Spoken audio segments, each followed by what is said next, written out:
es muy importante el tema, tiene que ver con la vida de muchas personas, con los intereses y las expectativas de muchas personas. Y ocurre que hoy día Eva Copa ha promulgado como presidenta del Senado 3 leyes que no promulgó la presidenta Yanine Áñez: la ley de alquileres, la ley de donaciones de plasma y la ley de atención por COVID en clínicas privadas. Este es un tema muy importante, es un tema muy polémico. ¿La promulgación de Eva Copa tiene validez? ¿Estas leyes entran de inmediato en vigencia o no lo hace? Porque hemos escuchado a Arturo Murillo decir que más bien que Eva Copa ha violado algunas leyes. Más tarde conversaremos aquí en No Mentirás con un abogado constitucionalista que nos oriente. Pero antes quiero saludar a un diputado del Movimiento al Socialismo para que nos explique estas 3 leyes. Por favor, se las explique a la gente, a quienes involucra, a quienes beneficia y si realmente esto entra en vigencia. Lo quiero saludar en este momento al diputado Víctor Borda. ¿Cómo está? Buenas noches. Buenas noches, Jimena. Un saludo cordial a todos los televidentes de No Mentiras. Muchas gracias. Cuéntele al país, por favor, ¿qué significa esta promulgación y qué implica cada ley? Bueno, en realidad, dentro de las 48 horas se han promulgado 4 leyes, una por parte del órgano ejecutivo y las 3 subsiguientes por parte del órgano legislativo. La primera ley respecto al diferimiento de pago de capital e interés a las entidades intermedias financieras. A ver, sin mucho tecnicismo jurídico, aquellas personas que en el 1 de septiembre deberían pagar el capital y el interés a las entidades, a los bancos. Hoy día, por la promulgación de esta ley, que modifica precisamente el artículo 1 de la ley 1294, sancionada y promulgada también por el gobierno, a partir del 1 de enero del 2020 recién van a pagar, ¿no?, lo que tenían que pagar el mes de marzo del capital e interés de las deudas a entidades bancarias. No solamente a los bancos, sino también comprende a las cooperativas de ahorro y a toda aquella entidad que realice transacciones monetarias y que estén dentro del ámbito de aplicación de la ASFI, la Ley de Regulación. Es decir, no van a pagar ni capital, ni interés, ni ningún otro gravamen. Y este diferimiento, esta suspensión para que no pagues el capital e interés es automático. Por lo tanto, no puede ninguna entidad bancaria llamarle al deudor, decirle, venga, va a suscribir un documento. Permítame, pero esta ley ya la promulgó la presidenta, ¿no es cierto? Así es, esa es la promulgación. Y yo quiero hacer énfasis en esto, porque esta ley que va a promulgarse 48 horas simplemente consta de un artículo, y ese artículo modifica el artículo 1, parágrafo 1 de la ley 1294, que ya ha sido reglamentada por el Decreto Supremo 42, por el Supremo Decreto Supremo 4248. Por lo tanto, no se puede reglamentar una ley con otra reglamentación. Permítame, por favor, esto es muy importante lo que le voy a preguntar. Por favor, ¿quiénes van a poder diferir? Porque el que recibía sueldo tenía que pagar. El que no había tenido una reducción de salario tenía que pagar ya no más. ¿Puede explicar eso, por favor? ¿Quiénes son los que pueden beneficiarse con el diferimiento y quiénes no? Esta ley solamente ha hecho una modificación de 2 elementos importantes que tiene que tomar en cuenta muy bien la población boliviana. Primero, ha puesto una fecha específica. Ya no hemos puesto plazos que se concluya la pandemia, 6 meses después, no. Hemos puesto plazo específico, 31 de diciembre del 2020. Se suspende el pago de capital e interés hasta el 31 de diciembre del 2020. 2. En la última parte de este artículo se ha establecido que el beneficio alcanza absolutamente a todos, sin excepción. Es decir, que también deben dejar de pagar el capital e interés los funcionarios públicos o aquellas personas que reciben recursos del TGN, así como aquellas personas que tengan una relación de dependencia obrero patronal que trabaje en el ámbito privado. También a estos 2 sectores beneficia esta ley. sin excepción, dice usted. Quiero que eso lo explique, por favor. No es que el que siguió ganando salario tiene que pagar, dice usted. No es el que no tuvo una reducción salarial tiene que pagar. A ver, ¿esto es para todos sin excepción, dice? No, la última parte de este artículo hace referencia que la ley se aplica sin excepción. Ahora sí, es decir, los que adeudan al sector público, los que trabajan en el sector público, de la misma manera van a tener, no van a pagar el capital ni el interés, y los que trabajan también en el sector privado. Esto es importante. Esas son las dos grandes modificaciones que establece este proyecto de ley y que ha sido promulgada por el gobierno central. Me voy a lo que se promulgó hoy día, por favor.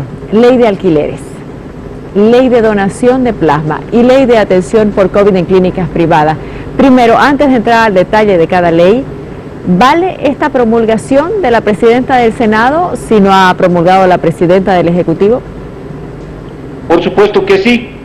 La propia Constitución Política del Estado faculta a la presidenta de la Asamblea Legislativa Plurinacional a que si en un plazo de 10 días, una vez que ha sido sancionada la ley, aprobada en la Cámara de Diputados, Cámara de Senadores, sancionada, una vez sancionada, se remita al órgano ejecutivo para su promulgación, y si no lo promulga dentro de un plazo de 10 días, se le da esa facultad, atribución constitucional a la presidenta de la Asamblea para que luego promulgue esta ley, y eso es lo que ha hecho.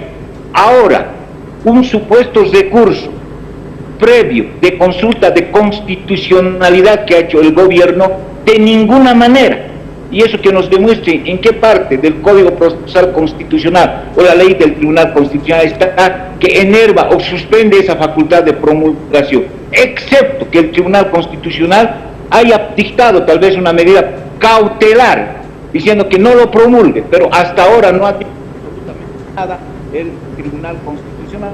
Por lo tanto, esta ley está vigente, se presume su constitucionalidad y obviamente tiene que aplicarse en todo el territorio del Estado Plurinacional de Bolivia.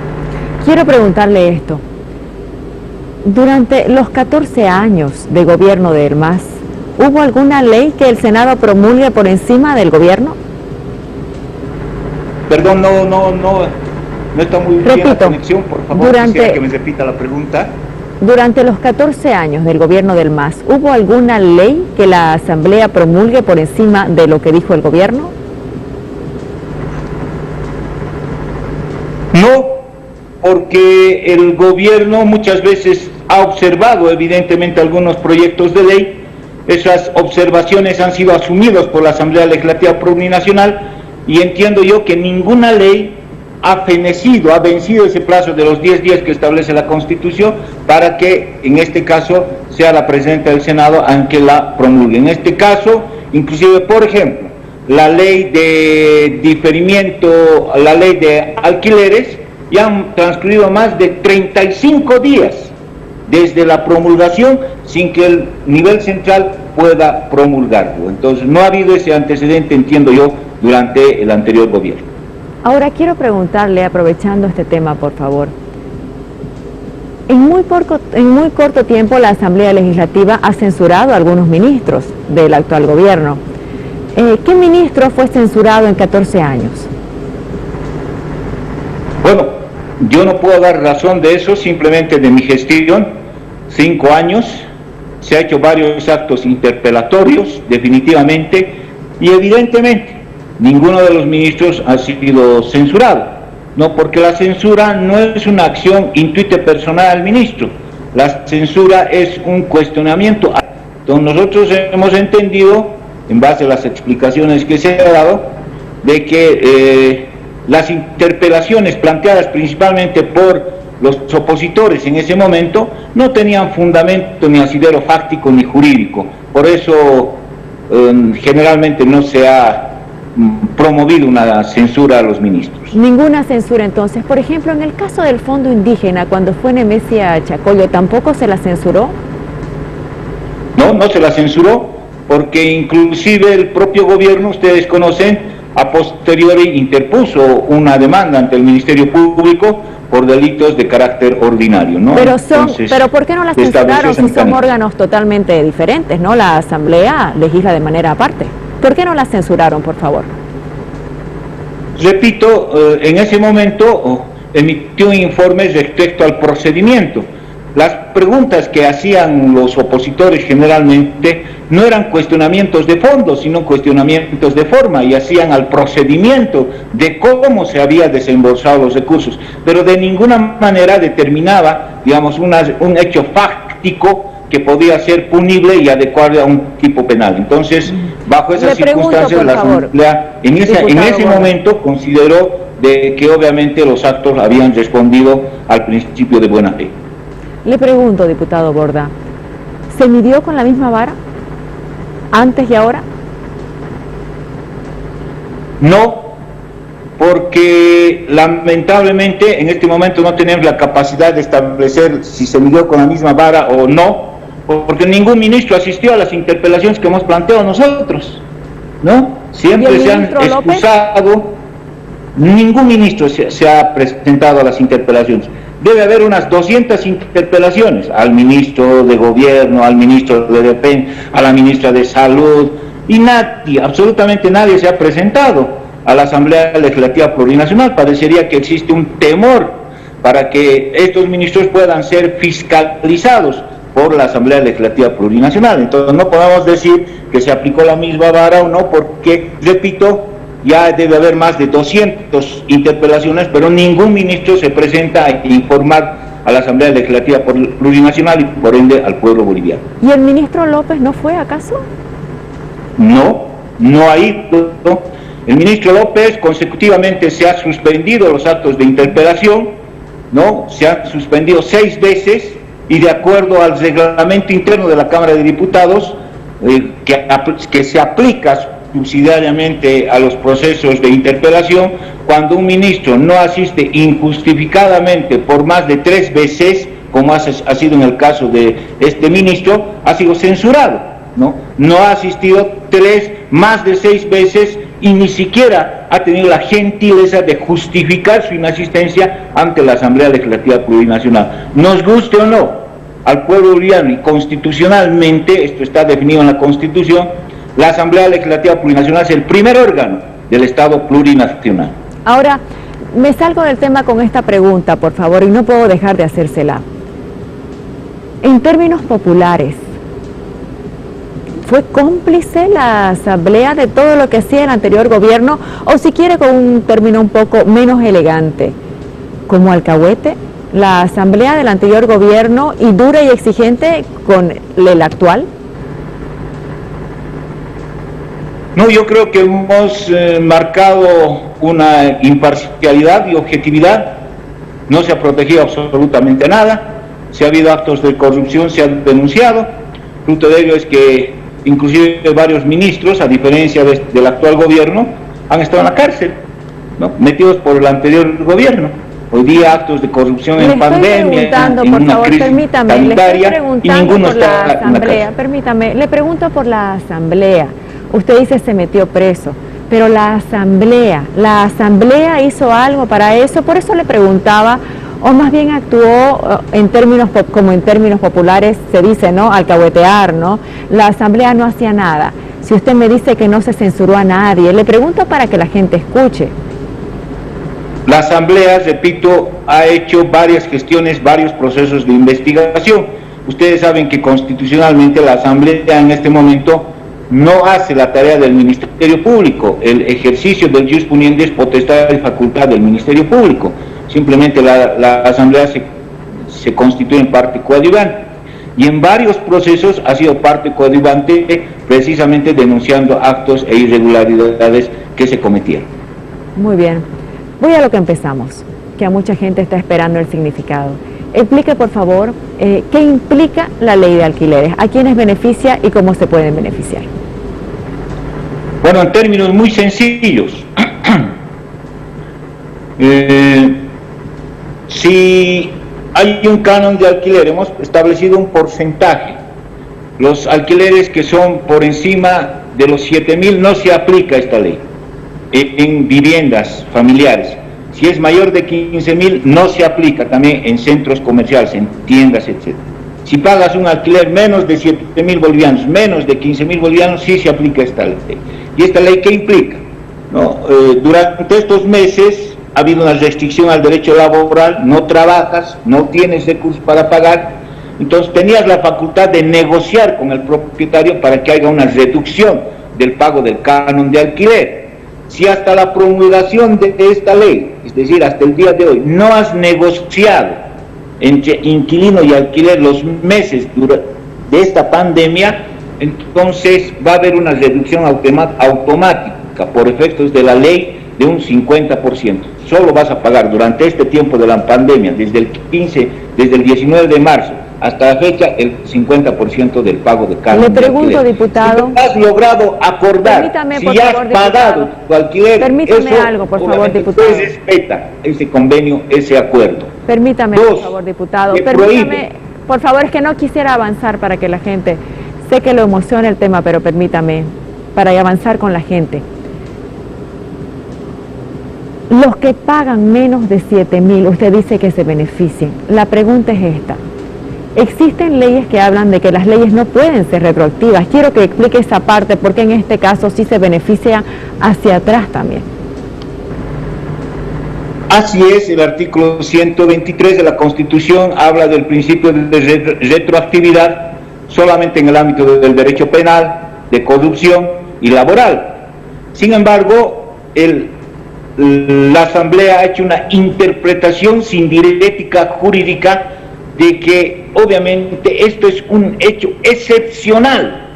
¿Quién ha pensado el año pasado que iba a haber una pandemia, que no podíamos salir de nuestras casas, que no podíamos trabajar durante tanto tiempo? Entonces, por eso, a esa excepcionalidad de la ley se ha establecido un principio de retroactividad excepcional para que a partir del 19 de marzo se aplique este beneficio de carácter social. Existen sentencias constitucionales, existe jurisprudencia internacional que avalan este fundamento fáctico jurídico de la retroactividad de la ley cuando beneficia principalmente a sectores que en este momento están en sufrimiento, principalmente estos sectores que carecen de recursos económicos. Perfecto. Quiero que explique la otra ley, por favor, la de donación de plasma. ¿En qué consiste? Analizar con el tema del inquilinato bajo este precepto. A partir de la promulgación de la ley está prohibido el desalojo de viviendas, fundamentalmente de las personas embarazadas, mujeres con niños, ancianos, personas que tienen enfermedades de base. Los propietarios no pueden sacarles. ¿Qué pasa si los sacan? Porque lamentablemente hay evidentemente algunos propietarios un poco atrevidos. Esta señora puede recurrir ahora, se le ha dado una potestad, una facultad al juez conciliador para que vaya, si no necesita abogado, se queje oralmente. Se nos ha ido su audio. Vea su audio, por favor. 4 horas a una audiencia. Muy bien. Y va a obligarle a que se restituya. Perfecto. Ahora, en el tema que no lo ha aclarado y estaba en la ley, las personas que tienen alguna renta, las personas que tienen sueldo, sea público o privado, ellos también se benefician porque eso estaba en la norma. No se benefician, aquí sí hay una restricción a aquellas personas que reciben un sueldo del Tesoro General de la Nación, los funcionarios públicos. Ellos van a pagar nomás lo que corresponde del canon de alquiler. Solamente hay la excepción para funcionario público, ellos sí pagan alquiler entonces. Así es, la totalidad, ¿no? Claro. Después los otros tendrían que cancelar solo el 50%. Perfecto. La ley de donación de plasma, explique por favor. Simple, no establece el carácter obligatorio, sino apela al espíritu altruista de todas las bolivianas y bolivianas que han vencido al COVID, pero obliga al Ministerio de Salud a que elabore definitivamente un dato estadístico de todos aquellos pacientes recuperados y que pueden ser objeto de donación de plasma. ¿no? Es un banco más o menos un banco de datos, obliga al Ministerio. Además obliga al Ministerio de Salud y a los gobiernos departamentales y municipales a que puedan establecer los laboratorios para que se haga el paciente que quiere donar plasma, se haga los laboratorios que sean de carácter gratuito, no puede cobrarse. Y finalmente se le entrega un carnet a aquella persona voluntariamente que no va a cobrar, que va a donar ese plasma, que va a salvar la vida, se le va a entregar un carnet. Y con ese carnet se intenta que el gobierno pueda generar algunas campañas, algunos mecanismos que puedan acceder a esa gente a ciertos descuentos. Por ejemplo, han ofrecido un descuento en la luz, en el agua, etc. Eso no es positivo, eso se le deja a facultad principalmente del nivel central y del gobierno. Eso es lo que establece esa ley de donación de plasma de carácter gratuito y intenta evitar que la donación de plasma definitivamente no sea vendido, no sea comercializado, porque mucha gente en este momento no tiene recursos económicos. Muy bien. Y la tercera ley es la que tiene que ver con atención en clínicas privadas en casos COVID. Explique, por favor. Ustedes saben, muchas personas que no tienen una relación de dependencia obrero-patronal, que no están aseguradas a entidades gestoras de seguridad social, ¿no? Que no tienen caja, entonces recurren a los centros médicos estatales. En este momento los centros médicos estatales, muchos de ellos están totalmente colapsados, no pueden recibir ya ni a un paciente. ¿Qué se les dice a los pacientes? Vayan nomás a su casa, y por poco no nos dicen vayan nomás a morirse a su casa. Entonces, bajo esta circunstancia se ha establecido esta ley que determina que pueden ser transferidos. No es que yo, persona enferma con COVID, me voy a ir a una clínica privada y me digan atiéndanme gratis. No, un médico del centro estatal, yo voy a un hospital estatal y me dicen no hay campo, señor, no hay atención ya, entonces revíseme y transfiérame, voy a pedir. Entonces él va a hacer una evaluación y va a transferir a un centro médico privado. Ese centro médico privado tendrá que atenderle a este paciente con COVID, solo con COVID, no otro tipo de patología, no otro tipo de enfermedad. ¿Quién va a pagar el costo de atención médica, quirúrgica, terapia intensiva? Tendrá que pagar el nivel central. ¿Con qué recursos? Con los recursos de los préstamos que está recibiendo de entidades internacionales y fundamentalmente con recursos que se han destinado para los desastres naturales. Hemos identificado los recursos, ¿no? Entonces tiene que hacer un repago el Estado a las clínicas privadas. Tampoco no van a atender gratis, tiene que hacer el repago respectivo. Y el último fundamento es que el Ministerio de Salud, aquellas personas que quieran atenderse privadamente, deberá en un plazo razonable sacar una lista de precios. A ver, la atención para el paciente de COVID va a costar tanto, la internación va a costar tanto, porque lamentablemente estamos librados a la oferta y a la demanda de las clínicas. En unas clínicas cobran montos realmente onerosos, ganancibles, intentando hacer negocio con la salud. Entonces, el Ministerio de Salud tiene que regular los precios para que aquella persona que quiera ser atendida al sector privado conozca perfectamente cuánto va a ser la atención. Esta es la naturaleza jurídica de este proyecto de ley. Muy bien.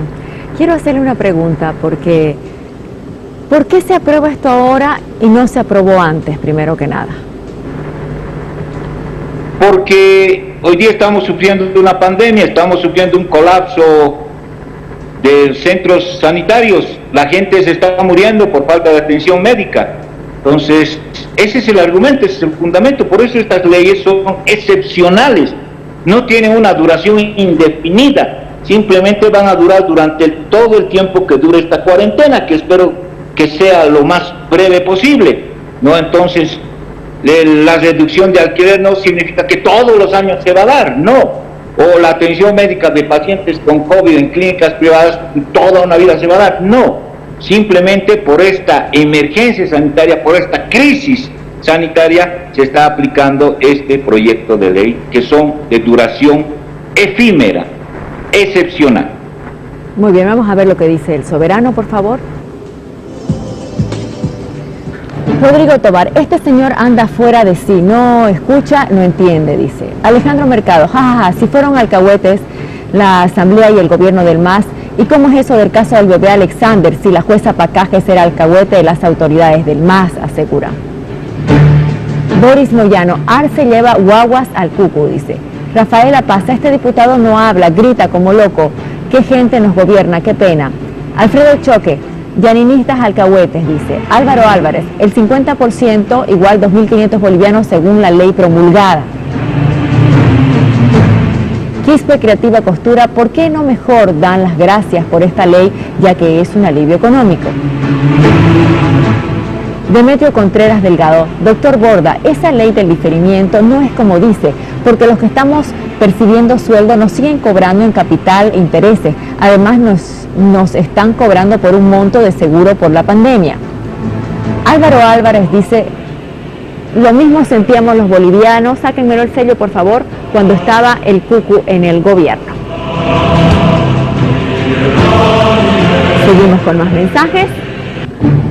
Quiero en la pantalla táctil, por favor, lo que nos está diciendo el soberano. Muy buenas noches, Jimena. Pedirle al diputado que por favor haga que nos devuelvan las AFP. Es mi única esperanza, porque me quedé sin dinero para levantar mi negocio de nuevo. Le pregunto sobre este tema, que es recurrente, por favor. ¿Se va a tratar el tema de devolución de aportes de las AFPs? Bueno, Jimena, estos proyectos que requieren una disponibilidad económica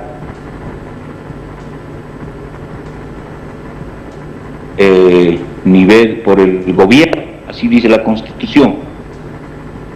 Se ha mandado el proyecto, le entiendo yo, al ministro de Economía, y el ministro de Economía ha respondido que este proyecto es inviable, ¿no? Entonces, con algunos actores, para que obviamente exista la aceptación del ministro de Economía y en base a eso se trate este proyecto de ley. ¿Por qué en algunas leyes se hace caso a lo que dice el ministro de Economía y en otras no, diputado?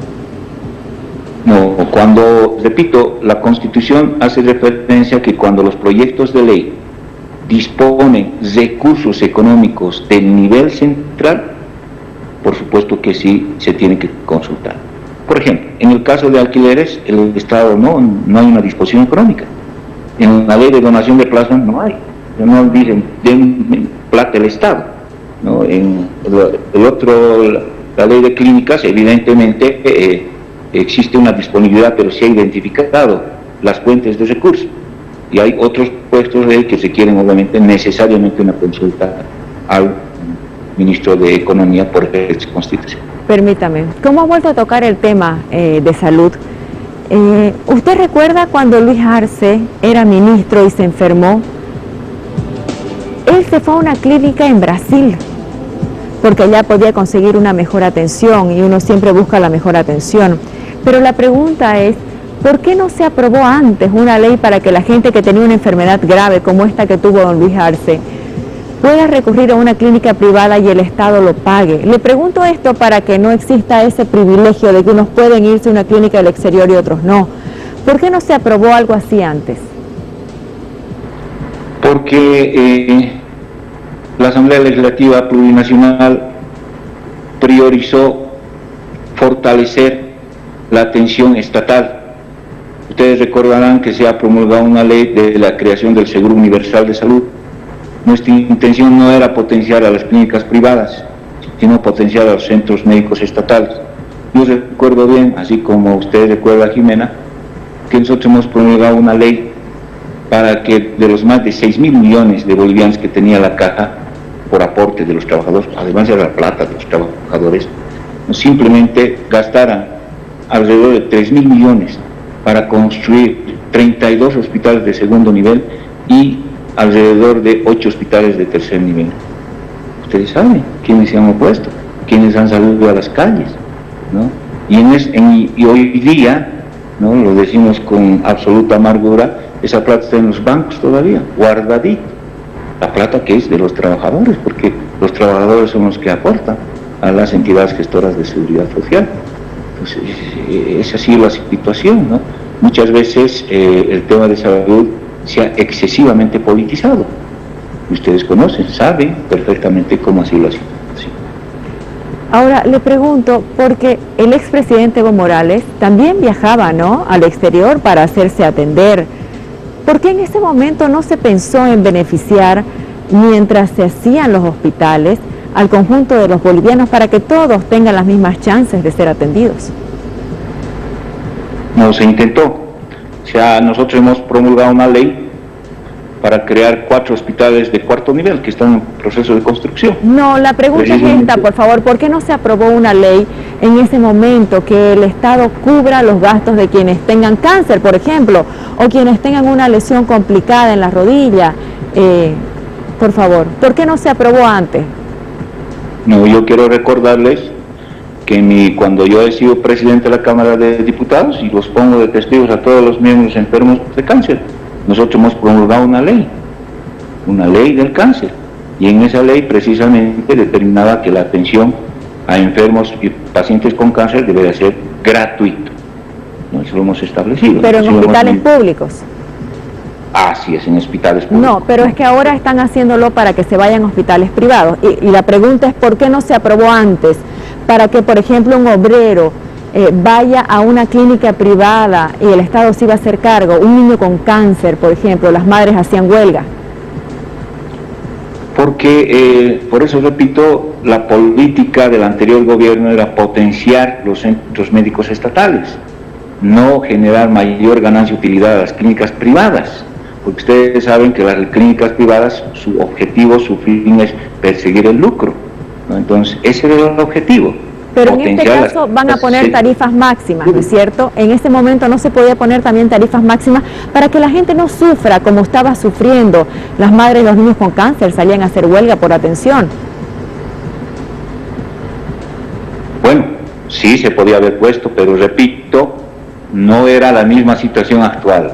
Hoy día hay una verdadera crisis, se están muriendo muchas personas, y están recurriendo a las clínicas privadas. Las clínicas privadas hoy día, en una clínica, en un paciente de COVID te pueden cobrar 20.000 bolivianos, con otra clínica te pueden cobrar 400.000. Entonces a mí no me parece coherente, correcto, definitivamente, que por esta emergencia sanitaria no se pueda generar mayor lucro, mayor ganancia a los propietarios de las clínicas privadas y inclusive a las propias farmacias, ¿no? Perfecto, sigo leyendo. Sigo leyendo. Jimena, buenas noches. Preguntarle al diputado de dónde sale ese celo, ese cuidado, los que protegen la economía del país, los ahorradores. Durante 14 años no sabían ni qué aprobaban, porque si no lo hacían, dice.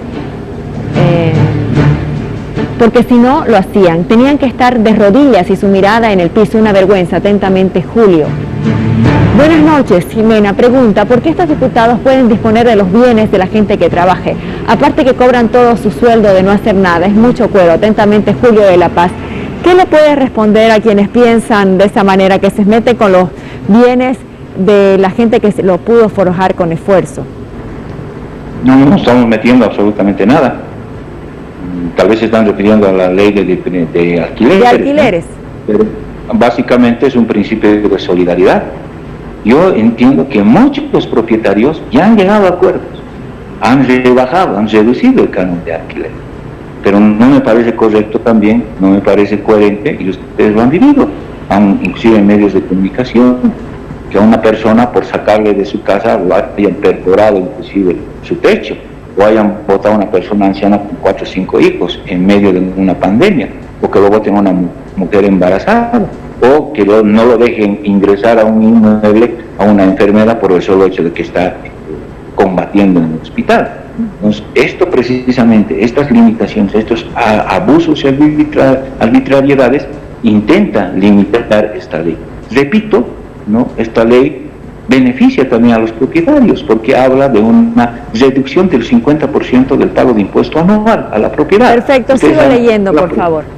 ¿Quiénes son ustedes, dicen de la Asamblea, señor Borda, para meter la mano al bolsillo de mi familia y el sacrificio que hicieron mis padres para construir un inmueble y tener ese ingreso por los alquileres que les ayude en su vejez? En el caso de nuestro no supera los 250 bolivianos, entonces también condonen nuestras deudas en los bancos. ¿Qué le puede decir esa persona, por favor? No, repito, si han llegado a un acuerdo, pues se materializará este acuerdo, ¿no? Pero también ellos tienen beneficios, reitero, ¿no? Se le está pidiendo que los gobiernos municipales no cobren solamente el 50% del pago de impuesto anual a la propiedad. Muy bien, no van a sigo pagar leyendo. totalidad.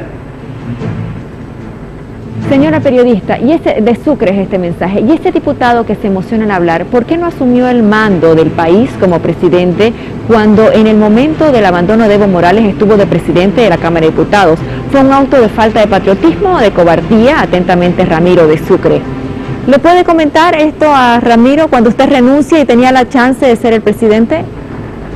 Porque lo quemaron mi casa, Jimena, ustedes saben, estaba dentro ahí mi familia, lo quemaron la casa de mi hermano, lo agarraron rehén, lo desvistieron, ¿no? De rodillas le hicieron andar toda la plaza, lo tuvieron rehén hasta las 5 de la tarde exigiendo que yo renuncie, lo iban a quemar. Le golpearon, ¿no? Todas las calles le hicieron andar desnudo, ¿no? Entonces fueron esos motivos, fundamentalmente para que yo pueda presentar mi renuncia. ¿Y el grito que tenía el MAS de patria o muerte? No, hubiera sido interesante que a mí me agarren como rehén. Tal vez yo hubiera muerto por mis principios, por mi ideología. Lo hicieron a una persona que nada tenía que ver, que tenía sus hijos, su familia. Mi hermano no tenía nada que ver en esta cuestión política. Le agradezco por responder esta pregunta. Sigo leyendo. Buenas noches. En caso de alquiler de negocios que no están cerrados y están trabajando de 7 de la mañana a 14 p.m., igual se pagará el 50%. Giovanna Arce, gracias. No, repito, ellos si hayan negociado hasta antes de la promulgación de la ley, ese negocio, si ha pagado la totalidad o pagó el 70%, eso se consolida ya. No puede decir el inquilino, ha habido una ley, ahora devuélvamelo, yo ya he pagado. No, sino se aplicará a partir de la promulgación. Si han llegado a un acuerdo, eso bajo el principio de que obviamente los contratos de alquiler están en el ámbito del derecho privado, se mantienen y se subsiste el efecto jurídico legal. Diputado, ¿en qué quedó el proyecto de ley que iba a encabezar usted? Nos lo dijo en nuestro programa Fama, Poder y Ganas, para que diputados y senadores se bajen el sueldo al 50%. Lo hemos presentado, Jimena. Bueno, esperamos una respuesta, no seguramente ha sido derivada a una comisión, esperamos una respuesta para que se pueda establecer. Sin embargo, por ejemplo, hace 2 días atrás yo he donado todo mi sueldo para adquirir un horno crematorio en Potosí. Estamos haciendo una campaña, estamos esperando que los otros diputados también donen su sueldo, porque lamentablemente la ciudad de Potosí hasta ahora no tiene ni siquiera un horno crematorio. A nosotros lo estamos enterrando en una fosa común, peor que en un holocausto, ¿no? Entonces estamos haciendo esa campaña públicamente. ¿Y esa ley sería retroactiva también? No, entiendo yo que esa ley tendría que surtir efecto jurídico legal a posterior. Ahora explíquenos por favor del horno crematorio que estaba diciendo. Sí, les repito, en Potosí no hay un horno crematorio.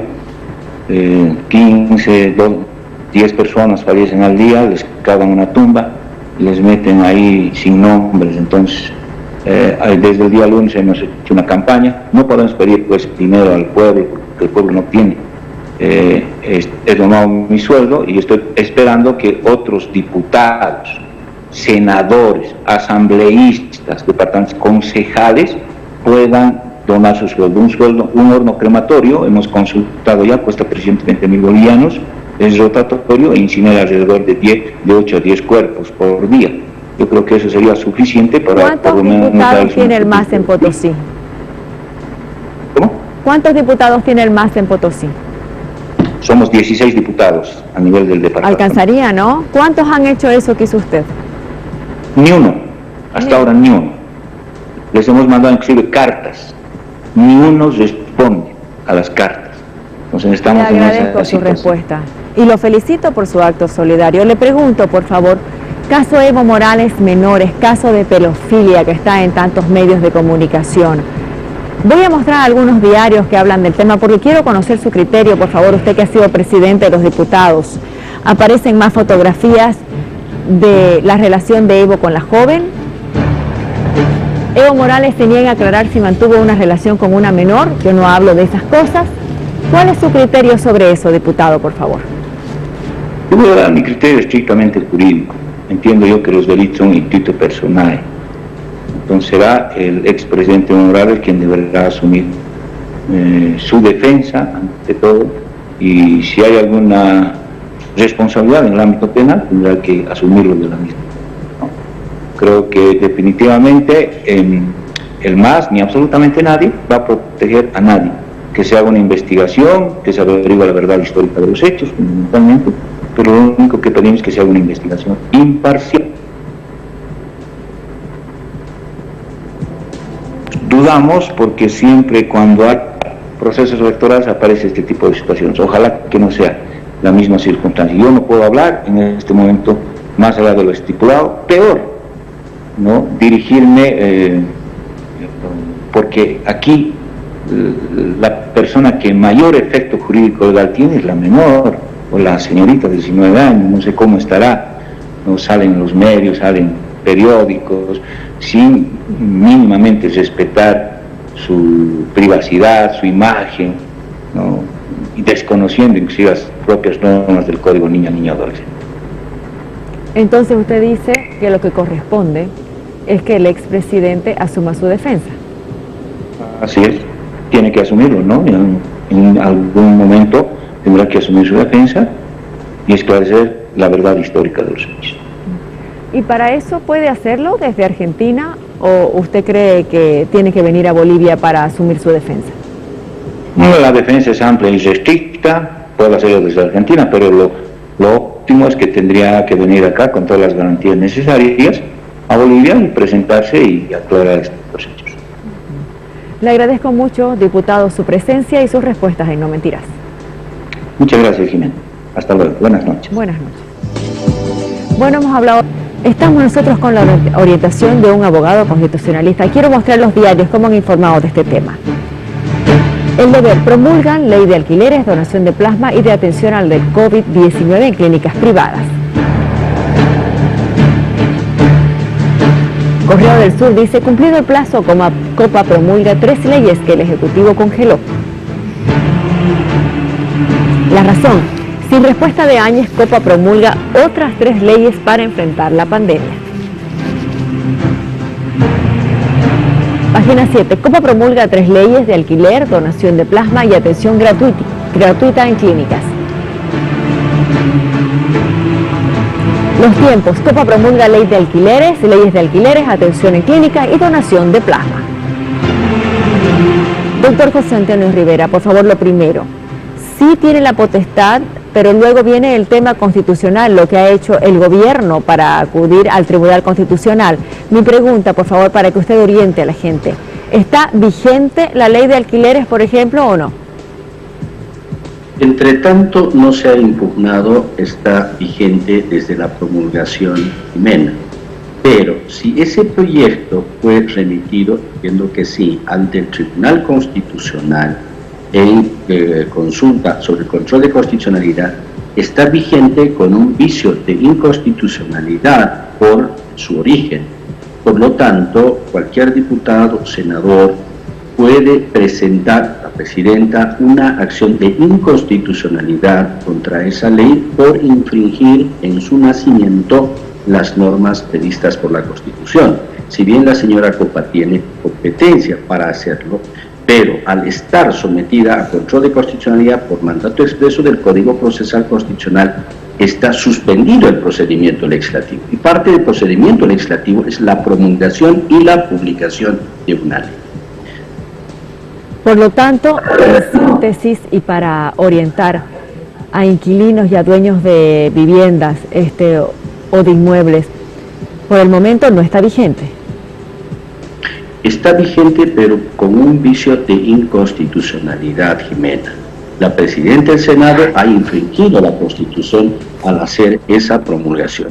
Entonces está vigente, pero viciado de inconstitucionalidad. Por lo tanto, reitero, cualquier autoridad que tiene legitimación activa, senador, diputado, el presidente, un gobernador, un concejal municipal, un alcalde, puede impugnar esa ley mediante acción de inconstitucionalidad abstracta. Ahora, y en cuanto ocurra eso, ¿la ley deja de estar vigente? Una vez impugnada, los que impugnan pueden solicitar al Tribunal Constitucional una medida cautelar de suspensión de aplicación, y el Tribunal Constitucional, por mandato del Código Procesal Constitucional, tiene la facultad de aplicar la medida cautelar para evitar daños irreparables o irreversibles que podrían generarse con su aplicación. Pero no es fórmula cerrada, el Tribunal valora el planteamiento, puede o no aplicar la medida cautelar. Le pregunto, por favor, y disculpe que le pregunte de esta forma, pero es para orientar. Si usted fuera inquilino en este momento, ¿tendría derecho al beneficio? Tendría el derecho reconocido, pero estaría frente al propietario del inmueble, que tiene todo el derecho de impugnar esa ley, porque el contenido de la ley tiene facetas, tiene normas que infringen la Constitución primero. Entonces yo indudablemente como inquilino le diría a mi dueño de casa: mire, hay una ley, sentémonos a negociar, usted tiene la obligación de rebajar el 50% que se ha ordenado por ley, la reducción al 50%. Pero el propietario tiene el legítimo derecho de promover una acción de inconstitucionalidad, impugnar la ley porque infringe la Constitución. ¿Por qué infringe la Constitución? Por las siguientes razones, Jimena. En primer lugar, el contrato de alquiler es un contrato de naturaleza civil, bilateral, un acuerdo entre partes privadas. El Estado no tiene ninguna competencia para entrometerse en un contrato entre privados, porque al hacer eso y reducir unilateralmente el canon de alquiler, está afectando el derecho a la propiedad privada, el derecho al cumplimiento de un contrato entre partes. Por otro lado, Jimena, la ley ordena la suspensión de decisiones judiciales que ordenan el desalojo. Eso supone infringir la independencia del órgano judicial. El legislativo no puede inmiscuirse en las decisiones judiciales, en la ejecución de decisiones judiciales. No puede una ley ordenar. Por favor, doctor.